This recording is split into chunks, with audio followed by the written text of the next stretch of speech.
1860. Le naturaliste français Henri Mouhot se fraye un chemin au cœur de la jungle cambodgienne. Il est à la recherche de spécimens d'insectes exotiques. Mais ce qu'il va découvrir est d'une toute autre nature.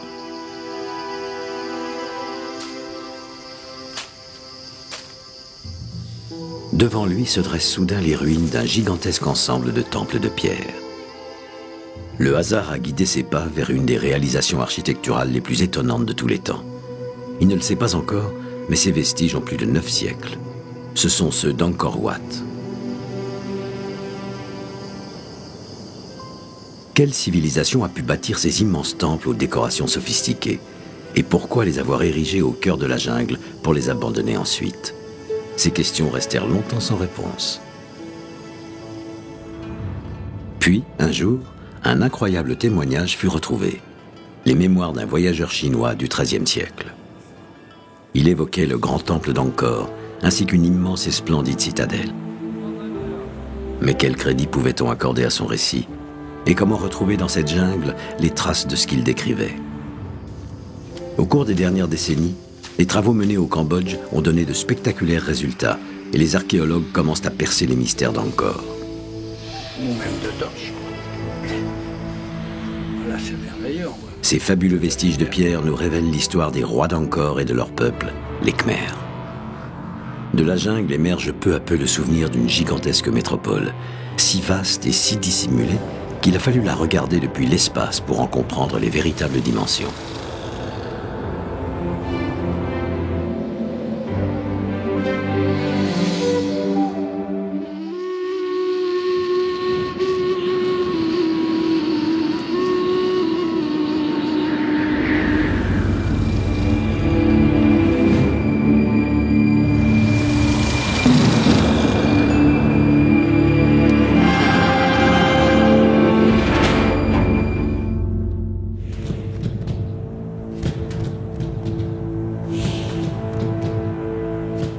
Perdus au cœur de la jungle cambodgienne, les temples d'Angkor Wat se dressent comme une véritable énigme. Leur dimension dépasse de loin celle de tous les monuments connus. Ils constituent l'un des ensembles architecturaux les plus vastes du monde. Leurs tours, en forme de fleurs de lotus, ont été bâties plus d'un siècle avant celle de la cathédrale de Chartres. L'ensemble du complexe couvre une immense superficie. Les temples y sont comme empilés les uns sur les autres, dans un gigantesque élan vers le ciel.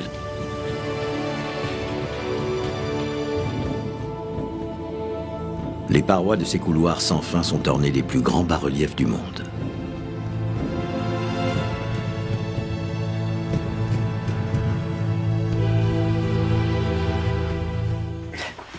Ces merveilles continuent de fasciner tous les chercheurs qui les étudient pour tenter d'en percer les mystères.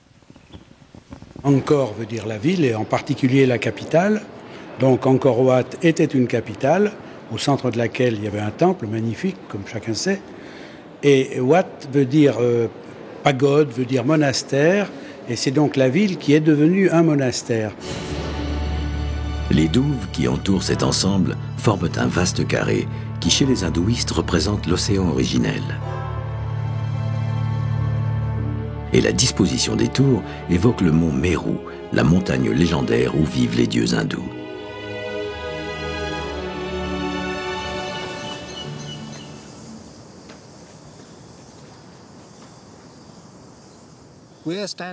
Nous sommes ici au cœur du plus grand monument religieux du monde. C'est absolument gigantesque. Les bâtiments s'étendent à perte de vue.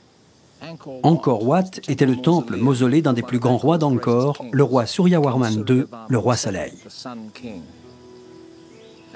À sa mort, ses cendres ont dû être enterrées sous le cœur de la tour Lotus centrale, là derrière moi.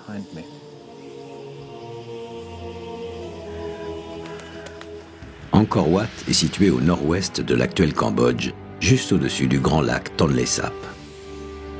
Lorsqu'Henri Mouhot découvrit le site en 1860, il sentait bien que cet ensemble devait être l'œuvre d'une importante civilisation méconnue. Mais seule une poignée de moines bouddhistes et de villageois vivaient à proximité. Et aucun d'eux ne savait comment Angkor Wat s'était développé ou qui l'avait construit. La légende voulait que le grand temple se soit bâti tout seul. Certains prétendaient même qu'il avait toujours existé. En Europe, la parution du journal d'Henri Mouhot fit sensation.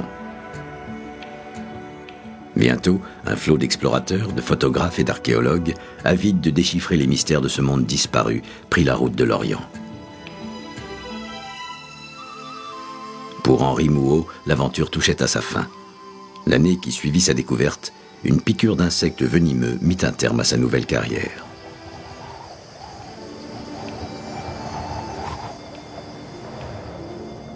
En fouillant la jungle alentour, les nouveaux explorateurs mirent au jour une quantité inexplicable d'autres temples dans toute la région. Les murs de ces énormes monuments étaient couverts de bas-reliefs aux motifs complexes. Ils illustraient les croyances et les légendes d'une civilisation oubliée. Certains de ces bas-reliefs étaient en grès et avaient dû nécessiter des dizaines d'années de travail de la part des artistes qui les avaient sculptés sur place. Mais ces murs comportaient également des inscriptions, les premières clés pour déchiffrer les mystères d'Angkor. C'est un Français, Georges Sédès, qui de 1904 à 1966 publia les 8 volumes de leur traduction. Claude Jacques a depuis poursuivi ce gigantesque travail. Ces inscriptions sont en 2 langues, à peu près au point de vue quantité, à peu près égales. C'est soit en sanskrit, soit en vieux khmer. Alors, les inscriptions en sanskrit sont des prières aux dieux qui étaient là, des prières en faveur de l'homme qui a fait des dons au temple ou qui l'a construit. À ce moment-là, on a des renseignements sur l'homme en question, on a des dates, et c'est pour ça que ces inscriptions sont extrêmement précieuses. C'est ce qui a permis de faire un cadre chronologique à Angkor. Et puis en khmer, alors, ce sont plutôt des inscriptions du type notarié qui donnent les propriétés des temples, qui expliquent les biens du temple, qui expliquent le nombre de rizières qui étaient à leur disposition, etc. Au fur et à mesure qu'on déchiffrait ces inscriptions, l'histoire du peuple khmer commença à émerger de l'oubli. Durant des milliers d'années, les Khmers avaient mené une existence paisible. Ce peuple d'agriculteurs défrichait des parcelles de forêt pour y planter les rizières qui assuraient sa subsistance. Mais à partir du 1er siècle, de petits royaumes féodaux se constituèrent dans tout le pays, et au 8e siècle, un grand dirigeant émergea qui rassembla ces royaumes. Harcelé par les pirates de Java qui remontaient le Mékong, il chercha un site pour établir sa nouvelle capitale. Abandonnant sa cité d'origine, il ordonna à tous ses sujets de franchir le Mékong en un vaste exode vers l'ouest. Son choix s'arrêta sur un luxuriant territoire situé entre les collines sacrées de Kulen et le grand lac Tonlé Sap, la région d'Angkor.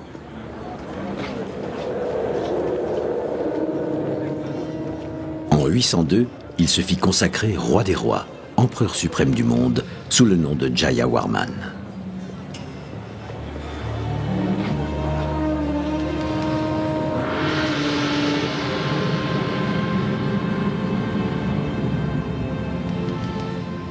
Ce premier monarque absolu venait de changer le cours de l'histoire du Cambodge.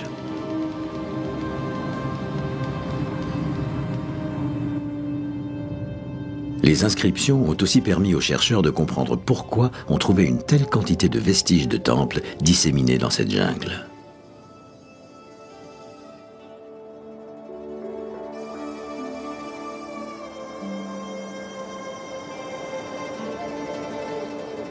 Du 9e au 13e siècle, 38 rois d'Angkor ont régné depuis cette région sur un immense empire qui s'étendait du Sud-Vietnam au Laos et du fleuve Mékong à l'est de la Birmanie. En accédant au pouvoir, chacun construisait un nouveau temple et parfois une nouvelle capitale. Il y a eu une série de capitales à Angkor, l'une remplaçant l'autre souvent à cause de guerres de succession justement, ou pour des raisons qu'on ignore, on peut tout ignorer. Le roi crée un temple, ou prend le temple de son prédécesseur, pour assurer la prospérité. Le principal travail, si j'ose dire, fonction du roi, c'est d'assurer la prospérité de son peuple. Ça c'est clair, et c'est de notion indienne également. Bon, pour ça, il a besoin de l'aide des dieux, et donc il va faire un temple. Il va faire un temple le plus beau possible, de façon à ce que le dieu, en reconnaissance, lui donne la prospérité. Bon, ça c'est pour le roi et le royaume, mais vous avez des seigneurs assez puissants qui vont faire la même chose pour leur famille. Et c'est comme ça qu'on a beaucoup de temples de lignée.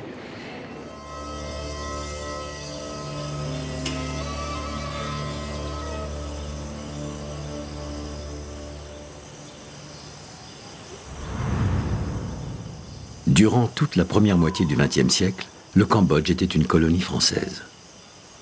C'est au cours de cette période qu'ont débuté les premiers travaux pour la restauration des temples d'Angkor. Lorsque les Français ont pris le contrôle de cette région du monde, il n'y avait ici que des ruines. Des blocs de pierre traînaient un peu partout. Ça n'avait rien de commun avec ce que l'on peut voir aujourd'hui. Ils ont consacré une incroyable quantité d'énergie à la reconstruction des temples. Dans les années 60, le célèbre archéologue Bernard Grolier écrivit ces lignes à propos d'Angkor. Imaginez qu'au cœur d'un périmètre équivalent à celui de la ville de Paris, on trouve côte à côte Versailles, la place de la Concorde, le Louvre, et puis juste autour, les cathédrales de Notre-Dame, de Chartres et de Reims, flanquées de toutes les églises érigées à Paris jusqu'au XIXe siècle. La fascination qu'engendraient ces temples et l'ampleur du travail à accomplir dans ces conditions difficiles mobilisaient toutes les énergies.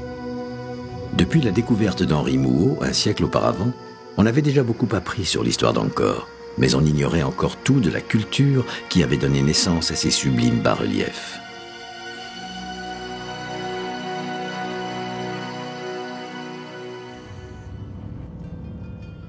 Mais un jour, en Chine, un étonnant document fut retrouvé. En 1296, Zhu Daguan, un jeune diplomate chinois, s'était rendu à Angkor en mission officielle. De son séjour, qui dura une année entière, il avait ramené un journal. Ces notes évoquent une civilisation majeure. Elles décrivent une capitale bien plus étendue et développée que tout ce que les archéologues avaient osé imaginer. Mais quel crédit pouvait-on accorder aux écrits de Zhu Daguan ? Zhu Daguan, qu'on a appelé ambassadeur, qui ne l'était pas, est venu pour faire une action extrêmement moderne. Il est venu faire un rapport économique sur la possibilité, probablement, des Chinois ou de certains Chinois de commercer avec le royaume d'Angkor. Et donc, à l'occasion, bien entendu, comme il est venu à Angkor, il décrit un peu Angkor, parfois en se trompant d'ailleurs, mais là où il est très précis, c'est dans les données économiques, dans les données à décrire les habitants et les productions et ceux qui sont susceptibles d'acheter à la Chine, etc. Mais le journal de Zhu Daguan était loin de faire la lumière sur tous les mystères d'Angkor, car s'il décrivait de nombreux aspects de la vie de cette civilisation méconnue, son récit semblait devoir beaucoup à une imagination fertile. Il attribuait par exemple la construction du grand temple d'Angkor Wat à un architecte chinois légendaire qui aurait accompli cet ouvrage en une seule journée. Ces descriptions étaient aussi clairement empreintes des préjugés des Chinois de l'époque, employant systématiquement le terme de barbare pour désigner ses hôtes. On a toujours beaucoup célébré c'est pas un journal déjà, hein, c'est les mémoires. Il fait pas ça du tout au jour le jour. Ça, c'est une des premières choses. Et d'autre part, alors les renseignements qu'il a sur le Cambodge viennent très clairement de la communauté chinoise. Donc, c'est un petit peu encore vu par les Chinois. Mais pendant presque un siècle, les Français furent trop occupés par la restauration des temples pour se mettre en quête de traces matérielles de la fabuleuse cité décrite par Zhu Daguan. Dans les années 70, le régime sanguinaire de Pol Pot interrompit tous les travaux en cours sur le site d'Angkor.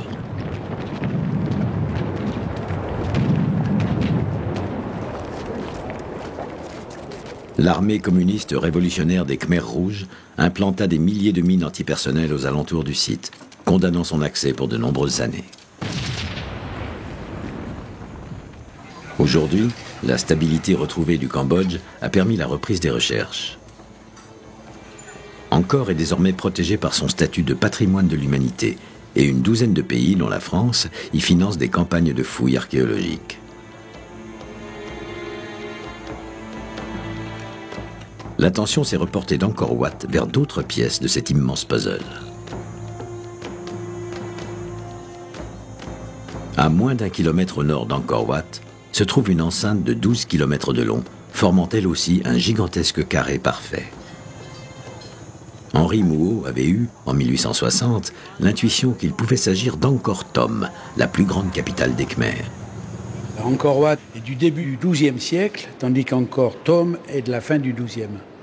Elles ont très peu de distance entre elles. Angkor Thom a été aménagé, je ne sais pas, 80 ans après Angkor Wat. Alors, Angkor Thom, ça veut dire la grande capitale, hein, Thom c'est grand. La volonté du roi, Jayawarman VII, a été de faire une ville qui était imprenable. À l'époque, 9 km², c'est sûrement la plus grande capitale du monde, fermée comme elle l'est. C'est un travail fantastique. Dans son mémoire, Zhou Daguan décrivait une cité débordante de vie et d'activité. Mais la forêt a depuis longtemps repris ses droits et semble avoir fait disparaître toutes les traces. Au cours de ces 2 dernières années, l'archéologue Jacques Gaucher a pu entreprendre des fouilles sur les 9 km² de forêt inclus dans ses murailles. Il est en quête d'indices qui permettraient de faire correspondre les vestiges d'Angkor Thom au récit du diplomate. Quand j'ai commencé cette étude, sur le plan urbain, la connaissance était relativement faible, pour ne pas dire inexistante. Excepté ce dispositif d'enceinte périphérique et cet ensemble central, on ne savait rien finalement des 900 hectares inclus à l'intérieur de cette forme. Pendant longtemps, les travaux de Jacques Gaucher semblèrent voués à l'échec, mais son obstination finit par produire des résultats. 2 ans après une étude systématique, on a ici quelques-unes des premières grandes informations qui remplissent petit à petit, comme un puzzle, l'histoire de cette ville. Jacques Gaucher compile des milliers de coordonnées sur une carte d'Angkor Thom qui s'enrichit d'indications de plus en plus précises. Elle lui a permis d'identifier à l'intérieur de la cité royale un réseau très ramifié de canaux et de routes, ainsi que des milliers d'emplacements qu'occupaient des maisons en bois. Les découvertes de Jacques Gaucher nous prouvent qu'Henri Mouot avait vu juste. Les archéologues ont aujourd'hui réuni suffisamment d'éléments pour pouvoir imaginer à quoi ressemblait, il y a 700 ans, cette gigantesque cité, aujourd'hui enfouie sous la végétation. La grande capitale religieuse et politique décrite par Zhou Daguan n'avait rien d'imaginaire.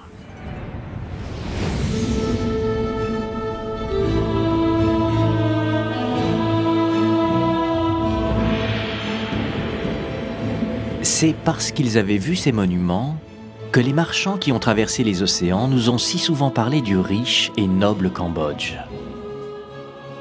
Si l'on cherche des lions et des bouddhas en or, des éléphants et des chevaux en bronze, c'est ici qu'on les trouvera.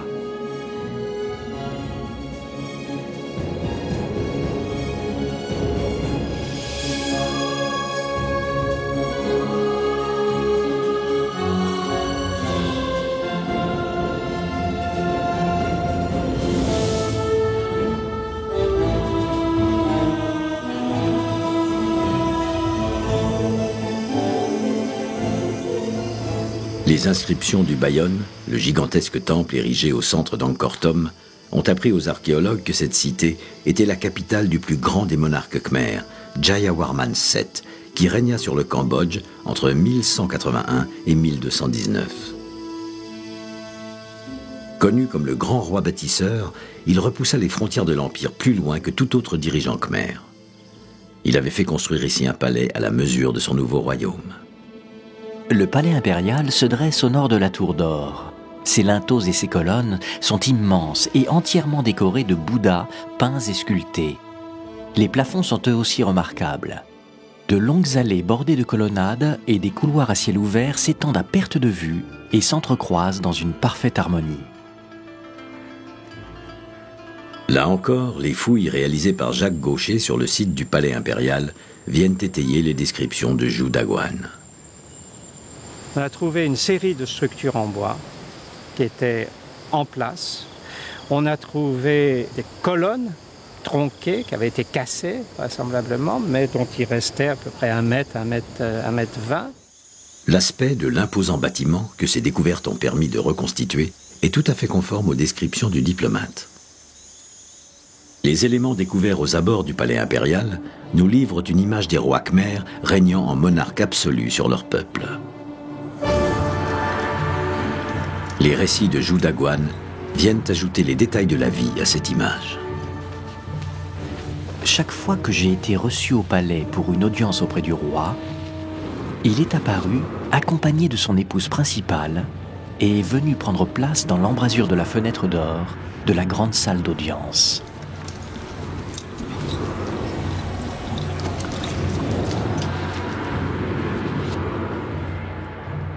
Issu d'une culture qui élevait elle aussi ses dirigeants au rang de divinité, Zhu Daguan fut favorablement impressionné par la dévotion dont faisaient preuve les Khmers.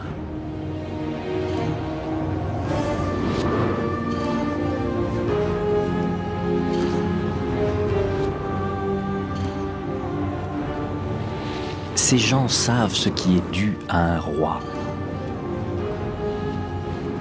La dimension mythique du monarque apparaît clairement dans une légende qu'il relate dans ses mémoires. Mais peut-être faut-il y lire aussi l'influence du regard d'un voyageur chinois du XIIIe siècle. Une tour en or s'élève du palais, et chaque nuit, le roi se retire à son sommet pour dormir. Il est communément admis qu'un génie à la forme de serpent à 9 têtes vit dans cette tour. Il est le maître de tout le royaume. Chaque nuit, le génie apparaît sous la forme d'une femme à laquelle le souverain s'accouple. Si une nuit le génie n'apparaît pas, c'est que la mort du roi est proche. Si le roi vient à manquer son rendez-vous, une catastrophe s'ensuivra rapidement.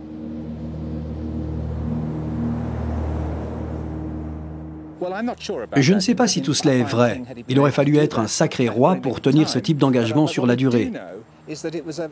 Mais nous savons par contre que la coutume voulait que les aristocrates, la noblesse du pays, envoient chacun une des filles de leur famille pour qu'elle fasse partie de l'entourage royal, en tant que concubine.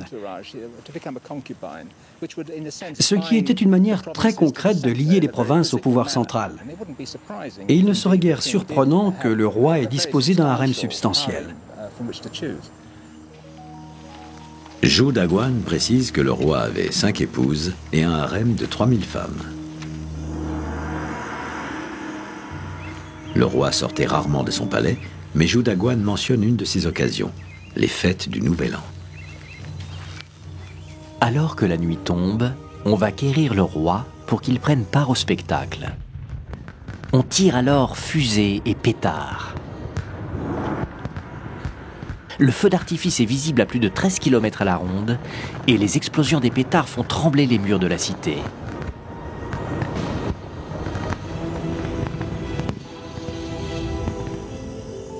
Le roi était secondé par une armée très hiérarchisée de bureaucrates dont on trouve la représentation sur les bas-reliefs d'Angkor.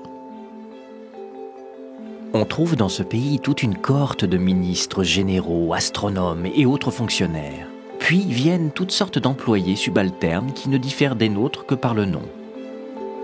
Ils étaient probablement les descendants des fonctionnaires nommés par Jayawarman 5 siècles auparavant. Mais il est un point sur lequel les écrits de Zhu Daguan restent vagues, le nombre d'habitants qui peuplaient cette cité. Des inscriptions découvertes sur le temple de Taprom nous fournissent quelques indications. Nous savons que ce temple abritait au moins 12 000 personnes, dont un certain nombre de grands prêtres, un peu plus de 650 danseuses et divers autres officiants dont le rôle était d'entretenir le temple et d'accomplir les devoirs rituels. Si un seul temple occupait 12 000 personnes, quel pouvait être le chiffre global de la population d'Angkor Thom? Les recherches de Jacques Gaucher sont encore en cours, mais elles lui permettent déjà de formuler une hypothèse. Et selon lui, la ville devait abriter entre 90 000 et 150 000 habitants.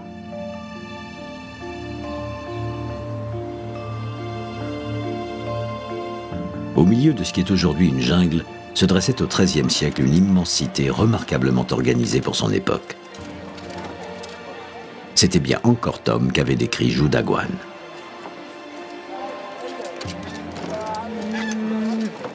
Mais alors, peut-être la forêt dissimulait-elle encore d'autres surprises? Comment savoir si tous les temples découverts alentour n'étaient pas eux aussi entourés d'habitations? L'exploration de la cité perdue d'Angkor prit alors un tour inattendu. En 1994, des archéologues réussirent à persuader la NASA d'accepter une mission exceptionnelle. L'agence spatiale avait développé un nouveau type de radar permettant l'observation au travers d'une couverture végétale. L'idée était de s'en servir pour sonder la région d'Angkor lors du passage de la navette Endeavour au-dessus du sud-est asiatique.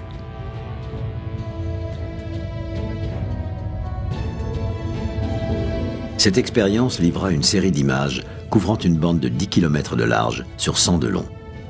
Pour la première fois, les scientifiques eurent ainsi accès à une vision globale de la zone couverte par des infrastructures urbaines à l'époque de leur plus grande extension. Ce fut une découverte capitale. Ces images révélaient la présence d'un réseau de routes et de canaux qui convergeaient vers les murailles d'Angkor Thom. Elles nous montraient ainsi que toute la région contribuait à ce qu'on appellerait désormais la zone centrale d'Angkor. Elle dessinait la carte d'une zone habitée dont la superficie au XIIIe siècle était comparable à celle du Grand Paris d'aujourd'hui. Le défi était maintenant de retrouver sur le terrain les traces de ce qui avait été repéré depuis l'espace. Il faut imaginer que Angkor, c'est quand même une surface d'à peu près 400 km² et qu'on n'aura jamais fini de fouiller tout ça. On ne sait pas, il y a des tas de choses qu'on ignore, d'autant plus que pendant très longtemps, on a été ébloui, à juste titre, par les temples. Et que par conséquent, on n'a pas eu le temps, ni les moyens, ni le temps, oui, de creuser pour en savoir plus. Christophe Pottier est architecte et archéologue. Il s'appuie sur les images radars pour tenter de retrouver sur le terrain les contours et la disposition de l'antique cité d'Angkor. Comme les églises de nos villages européens, chacun de ces temples perdus dans la jungle était le centre d'une petite agglomération. En dressant leur inventaire complet, on pourra évaluer la taille de chaque groupe d'habitation et retrouver ainsi les véritables dimensions de la métropole.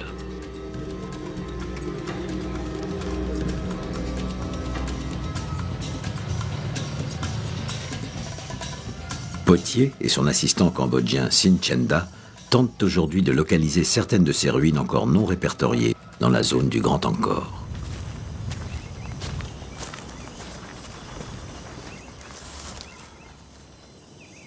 Ce temple était sans doute le cœur d'un village abritant entre 100 et 300 habitants. Pottier et ses collègues ont établi qu'il existe dans la région plusieurs milliers de temples comme celui-ci. Le chiffre de population que cela suggère est tout simplement ahurissant.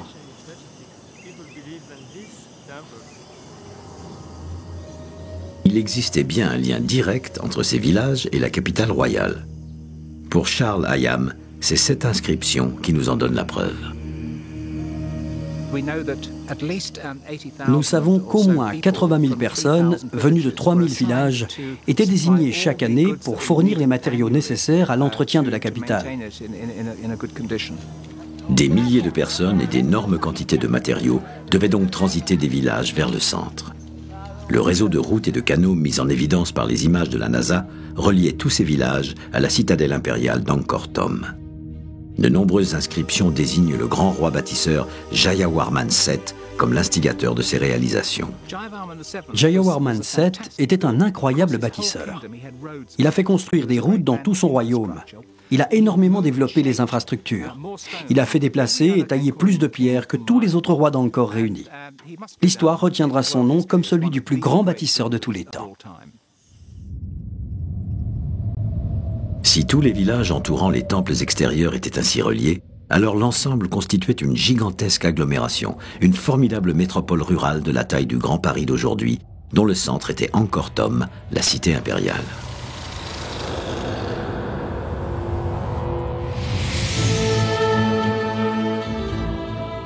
Les premières évaluations font état d'une métropole qui pourrait avoir abrité plus d'1 million d'habitants à une époque où Paris n'en comptait que 300 000.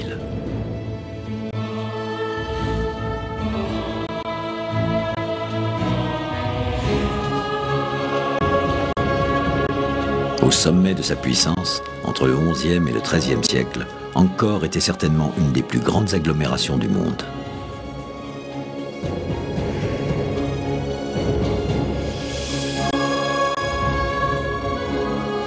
La civilisation khmère devait être d'une richesse et d'une puissance insoupçonnées pour avoir donné naissance à une cité d'une telle ampleur. Mais comment une population si nombreuse avait-elle pu vivre et prospérer au cœur de cette jungle inhospitalière?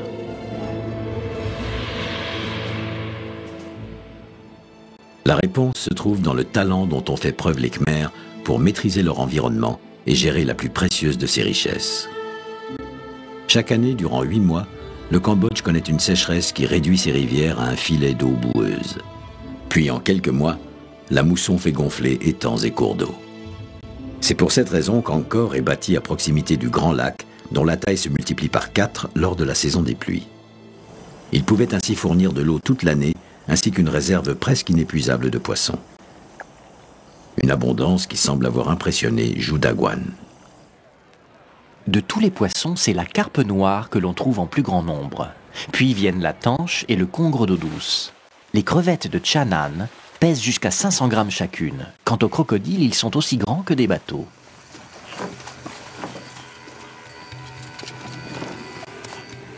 En dehors du poisson, comme partout en Asie, le riz était la base du régime alimentaire. Les rizières ont besoin d'un apport généreux en eau pour donner de bonnes récoltes. Lorsque Jayawarman, le fondateur, arriva à Angkor, des paysans y cultivaient déjà d'anciennes rizières. Mais entre le 9e et le 13e siècle, les rois successifs ordonnèrent le défrichage de milliers d'hectares de forêts pour y planter du riz. Il fallut faire preuve d'un savoir-faire subtil pour irriguer ces nouvelles cultures. Si le système d'irrigation venait à défaillir, la survie même du royaume était menacée. L'entretien permanent de ces canaux était donc vital pour la région d'Angkor. Mais il servait aussi à acheminer chaque jour les tonnes de blocs de pierre nécessaires à la construction des temples. On a retrouvé les carrières des temples au pied du Phnom Kulen, qui est un plateau qui est situé à une 50aine de kilomètres d'Angkor. Il y a un canal qui vient du Phnom Kulen, du pied du Phnom Kulen, et qui se rend sur le Grand Lac. À partir de quoi se faisait la distribution et on pouvait remonter sur Angkor par ce qui est maintenant la rivière de Siem Reap, qui est une rivière largement canalisée et depuis longtemps, et depuis l'époque d'Angkor. Dans un pays d'eau, en fait, comme Angkor, les canaux étaient beaucoup plus utilisés que les routes. Il y a des routes qui sont sur digues à cause de la saison des pluies, mais il y a plein de canaux. On en voit des traces partout. On a retrouvé les traces de plusieurs réseaux de canalisation et de canaux de taille et de débit différents, à la fois à l'intérieur des murailles et dans toute la région. Tous ces systèmes devaient être, à l'époque, raccordés les uns aux autres.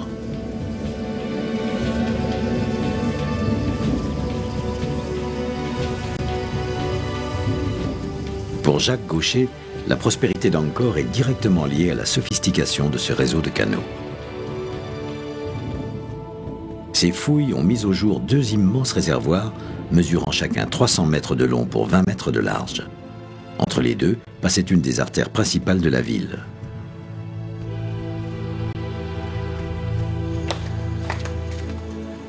Jacques Gaucher voulait comprendre comment la route pouvait rester praticable alors que l'eau devait s'écouler en permanence d'un réservoir à l'autre. Ces sondages firent apparaître une jetée de pierres à l'endroit où la route coupait les réservoirs. Ils mirent aussi en évidence une légère différence de niveau entre les 2 réservoirs.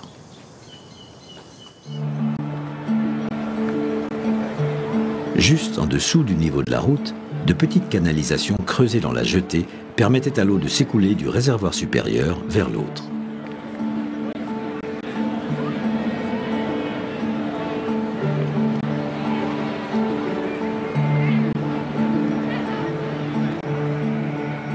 Ce système complexe approvisionnait toute la ville royale en eau, permettant aux habitants de boire, de cuisiner, mais aussi de se baigner.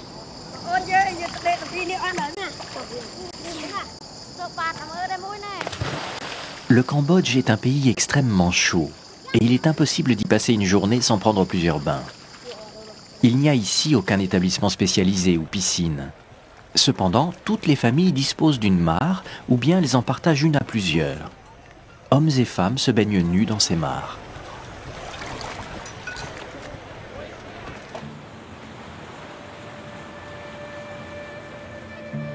La construction de ces systèmes d'irrigation et des grands temples au cœur de la jungle a sans aucun doute nécessité une main-d'œuvre gigantesque.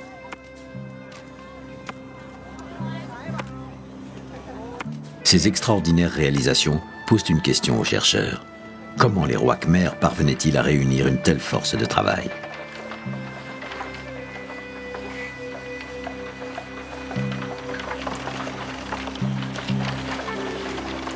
Ils avaient des procédés qui seraient certainement condamnés aujourd'hui. Ils envoyaient leur armée qui allait radier un peu et ramener des gens. On le sait, dans la montagne, par exemple, dans les montagnes, là où vivent un certain nombre d'ethnies dans le centre-Vietnam, ça a certainement servi de réservoir. Puis là, ils ramenaient les prisonniers de guerre. Ils faisaient des guerres, ils ramenaient les prisonniers également. Ceci pour les travaux manuels. Quand il y avait les questions de faire des sculptures, c'était sûrement des Khmers quand même qui faisaient ça. Et on peut voir que c'était évidemment de très grands artistes. Le peuple khmer a sans doute consenti d'énormes efforts pour la construction de sa capitale, mais sans l'apport du travail des esclaves, rien n'aurait été possible. Dans son journal, Zhu Daguan évoque le sort de ces malheureux. On peut acheter des sauvages venus des collines comme esclaves. Une famille fortunée peut en posséder plus d'une centaine. Les moins riches se contentent d'en avoir entre 10 et 20. Seuls les plus pauvres n'en ont pas.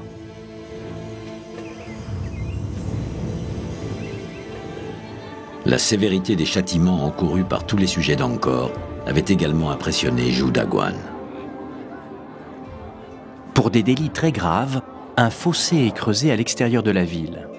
On y jette le criminel, puis on le recouvre de terre et de pierres jusqu'à ce qu'il soit enterré vivant. Pour des crimes de moindre importance, on coupe les pieds ou les mains, et parfois le nez.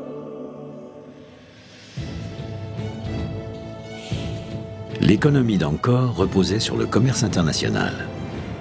Les Khmers produisaient assez de nourriture pour subvenir aux besoins de leur population et dégageaient même un excédent qu'ils exportaient vers les pays voisins. Ils tissaient des étoffes précieuses, coulaient d'immenses statues de bronze et exportaient de l'ivoire, des plumes de martin-pêcheur, de la cire d'abeille et du bois de santal. L'essentiel de leurs échanges se faisait avec la Chine. Sur les bas-reliefs du Bayonne, on peut voir une jonque de commerce chinoise traverser les eaux du lac Tonlé Sap, juste au sud d'Angkor. Beaucoup d'échanges existaient entre les deux pays. Nous le savons grâce aux fouilles récentes du Palais Royal qui ont mis au jour une quantité impressionnante de céramique chinoise. Zhu Daguan et les membres de sa délégation n'étaient pas les seuls Chinois à Angkor. En fait, des colons chinois étaient déjà installés ici depuis des années.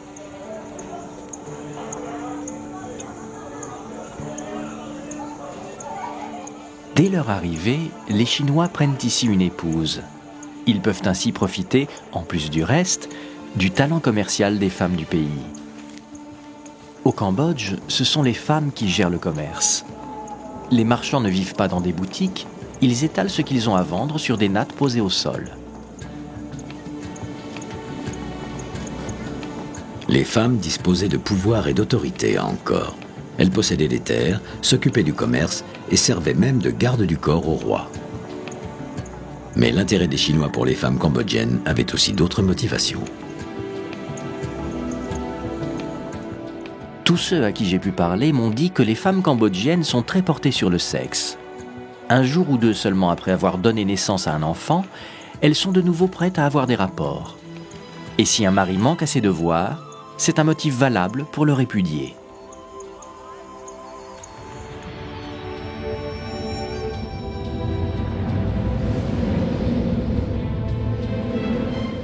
Il avait fallu près de 5 siècles pour qu'Angkor devienne la glorieuse capitale de l'Empire Khmer qu'avait découvert Zhou Daguan. À la fin du XIIIe siècle, cette mégapole unique connaissait son apogée. Pourtant, 3 siècles plus tard, elle était déserte et la jungle y reprenait ses droits.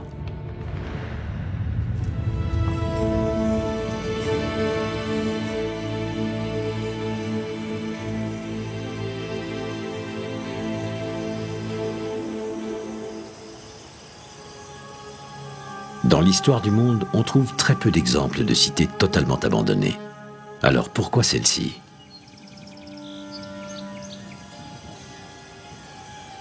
On en connaît peut-être une des raisons. Durant toute l'histoire d'Angkor, les Khmers ont été en guerre. Les guerres ont été nombreuses. On a cru pendant longtemps, on a écrit en tous les cas, que c'était des guerres avec les voisins les Thiam en particulier, qui occupaient le centre-Vietnam actuel.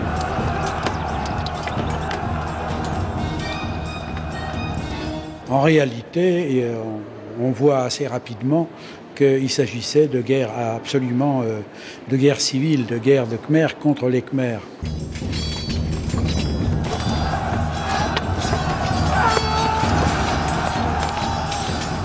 Et elles ont été en effet nombreuses parce que très souvent, le pouvoir central, le roi même consacré, était un peu contesté.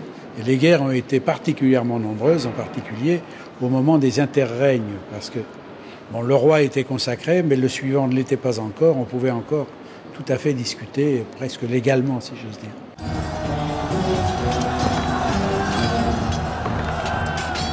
Sur presque tous les murs des temples de la capitale, on trouve des représentations épiques de ces batailles.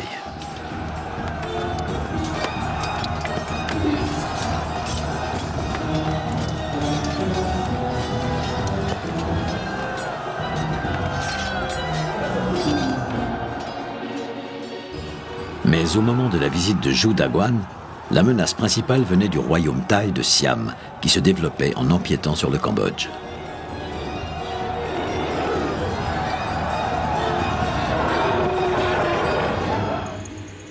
Récemment, durant la guerre avec Siam, des villages entiers ont été anéantis. Aux yeux du diplomate, l'armée khmer était mal préparée à la guerre. Les soldats sont pieds nus et sans habits. Ils portent une lance dans la main droite et un bouclier dans la gauche. Ils n'ont ni arc, ni arme de jet, ni casque, ni armure. De façon plus générale, ils ne connaissent ni discipline, ni stratégie.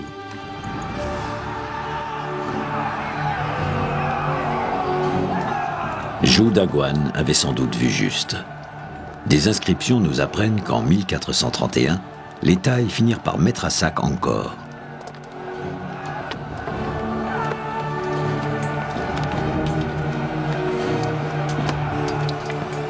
Ils ont alors pillé tout ce qui pouvait l'être et réduit en esclavage la majeure partie de la population, dont la totalité du harem royal.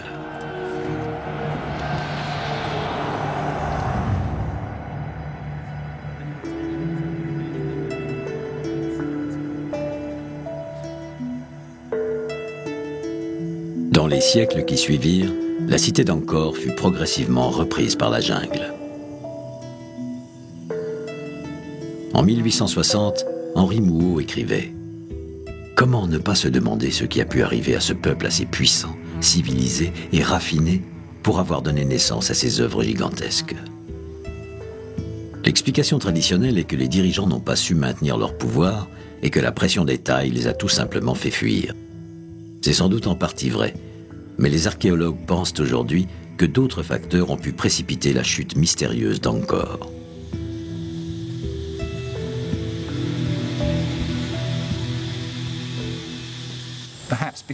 Les excès de Jayawarman VII sont peut-être en cause. Il est clair que c'était un bâtisseur frénétique. Et on dit, et c'est sans doute vrai, qu'il a pu épuiser les ressources de son pays jusqu'à provoquer son déclin. Jayawarman VII fut aussi le premier roi bouddhiste après plusieurs siècles de culte hindouiste. L'avènement de cette religion plus charitable a pu inciter les Khmers à remettre en question les excès de leurs dirigeants.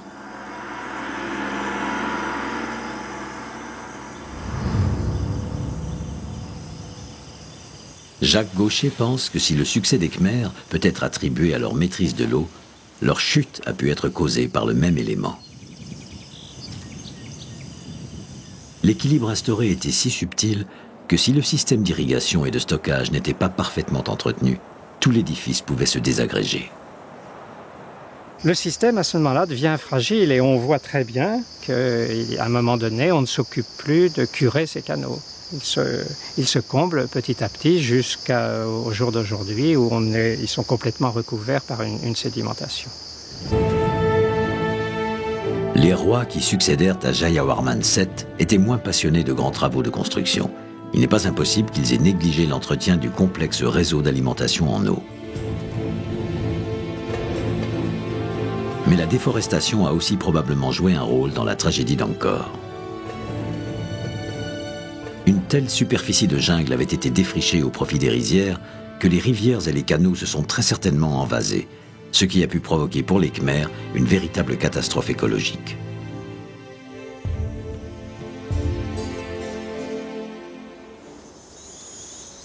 Il est très probable que ce soit une combinaison de ces facteurs qui a poussé les Khmers à quitter leur grande capitale. On sait en tout cas que ce qui restait de la cour khmer se réinstalla sur les rives du Mékong, près de l'emplacement de l'actuelle capitale du Cambodge, Phnom Penh. Il n'y a jamais eu d'abandon d'Angkor. Je crois qu'il faut le dire comme ça. Il se trouve que, c'est pas moi qui l'ai trouvé, c'est un chercheur américain.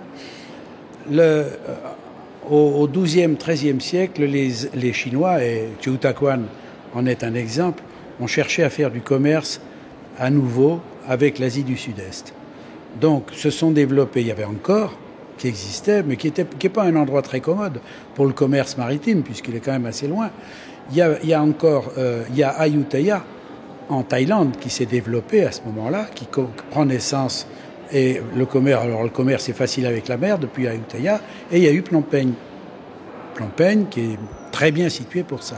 Et c'est pour ça qu'il y a une capitale qui s'est faite au sud, dans la région de Phnom Penh, c'était la capitale du sud, que les Thaïs ont pris à la fin du XVIe siècle, Langvek. Mais je crois que pendant tout ce temps-là, Angkor vivait. Mais Angkor vivait, et le roi d'Angkor devait régner sur un territoire infiniment rétréci à ce moment-là, hein, bien sûr. Désormais conquis au bouddhisme, renonçant aux biens matériels, les Khmers ne devaient plus jamais retrouver le faste qu'ils avaient connu à Angkor.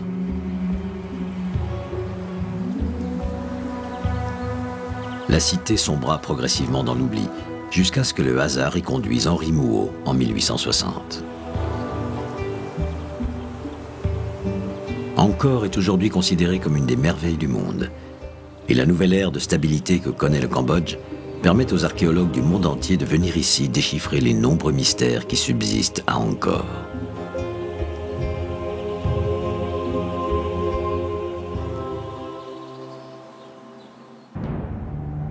Grâce à leur travail, la fabuleuse capitale, qui domina durant plus de 5 siècles un empire d'une richesse insoupçonnée, émerge peu à peu de la jungle pour reprendre la place qui lui est due aux côtés des plus étonnantes cités que le monde ait connues.